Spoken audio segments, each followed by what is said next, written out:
Assalamualaikum warahmatullahi wabarakatuh. Tabiun, halo siswa-siswi kelas 7, bagaimana kabarnya? Semoga selalu dalam keadaan baik dan dalam kondisi yang sehat. Selamat datang dalam pembelajaran seni budaya bersama Pak Juna.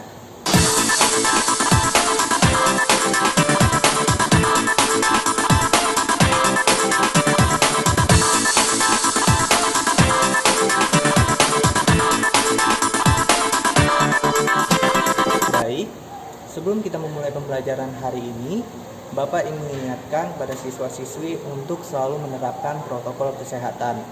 Selalu menggunakan masker, kemudian jangan lupa untuk selalu mencuci tangan dengan menggunakan sabun serta air yang mengalir, dan kita harus menjaga jarak, terutama ketika kita berada di tempat-tempat umum.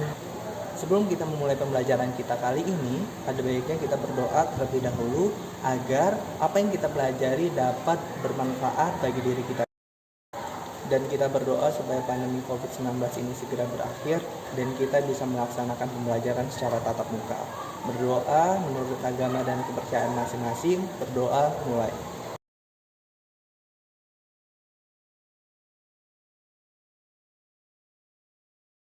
Berdoa selesai. Silakan siapkan buku cetak, buku LKS, dan buku tulis kalian. Silakan kalian catat hal-hal yang penting dalam materi kita kali ini. Materi kita kali ini yaitu ruang, waktu, dan tenaga pada gerak tari. Sebelum memulai pembelajaran, Bapak akan menjelaskan kompetensi dasar pada pertemuan kita kali ini. Yang pertama yaitu memahami gerak tari berdasarkan unsur ruang, waktu, dan tenaga. Dan yang kedua, memeragakan gerak tari berdasarkan unsur ruang, waktu, dan tenaga. Materi yang Bapak sampaikan juga terdapat di buku cetak dan buku LKS Seni Budaya. Bisa disimak dari buku tersebut. Pengertian tari. Tari adalah gerak tubuh yang secara berirama senada dengan alunan musik yang dilakukan di tempat dan waktu tertentu, yang dapat dibawakan dalam bentuk individu, berpasangan, maupun kelompok. Selanjutnya yaitu elemen-elemen tari. Salah satu unsur dalam tari adalah gerak. Di dalam gerak mencakup elemen ruang, waktu, dan tenaga. Gerak tari yang memiliki arti disebut dengan gerak maknawi, sedangkan gerak yang hanya mengutamakan keindahan dan tidak memiliki arti disebut dengan gerak murni. Selanjutnya yaitu ruang. Ruang dalam tari dibagi menjadi dua, yaitu ruang pribadi dan ruang umum. Ruang pribadi yaitu penari melakukan gerakan di tempat berdiri, itu disebut dengan ruang pribadi. Sedangkan ruang umum yaitu penari melakukan gerakan yang berpindah tempat, disebut dengan ruang umum. Berikut ini adalah contoh penari dalam ruang pribadi yang melakukan gerakan di tempat berdiri.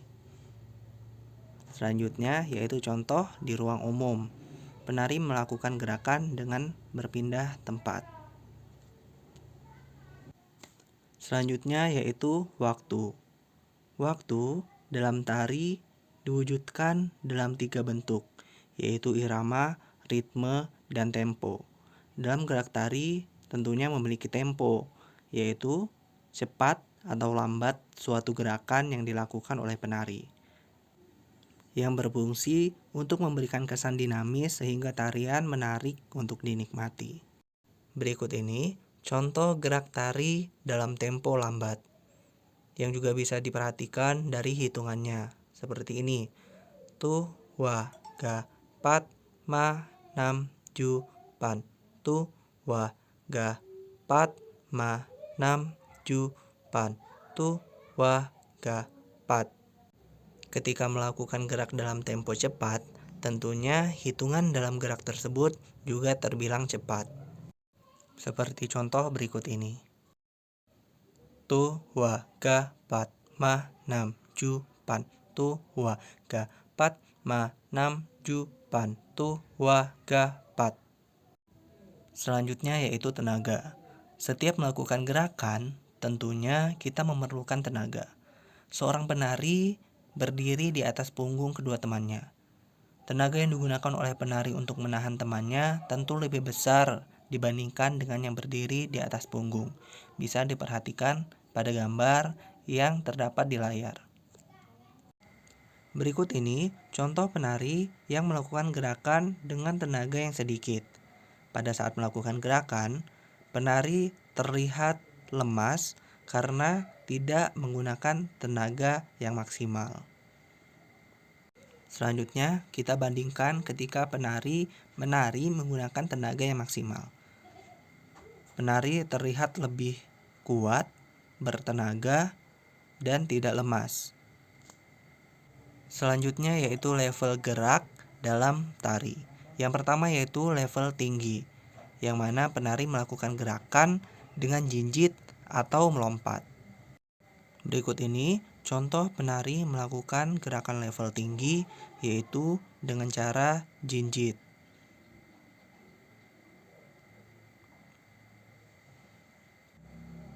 Kemudian ini adalah contoh penari melakukan gerakan melompat. Berikutnya yaitu level sedang, yang mana penari melakukan gerakan dengan posisi berdiri atau lutut ditekuk, yang disebut dengan mendak. Berikut ini contoh penari yang melakukan gerakan dengan level sedang. Terlihat penari melakukan gerakan dengan posisi berdiri dan mendak.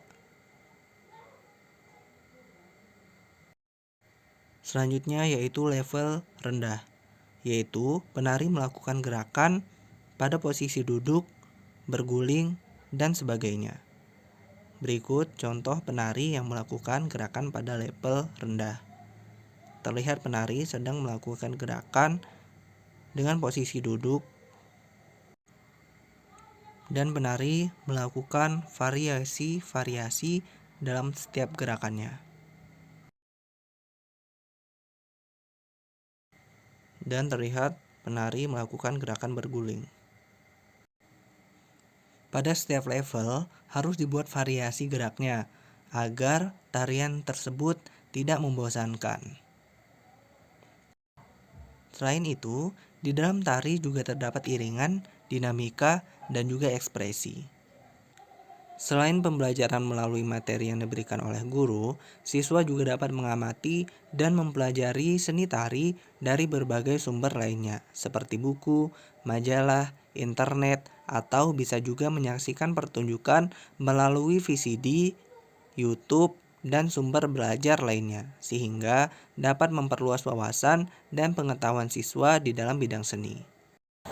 Demikianlah pembelajaran kita pada hari ini. Semoga ilmu yang kita pelajari dapat bermanfaat. Sampai jumpa di pertemuan berikutnya. Tetap semangat dan jangan lupa selalu menerapkan protokol kesehatan. Wassalamualaikum warahmatullahi wabarakatuh.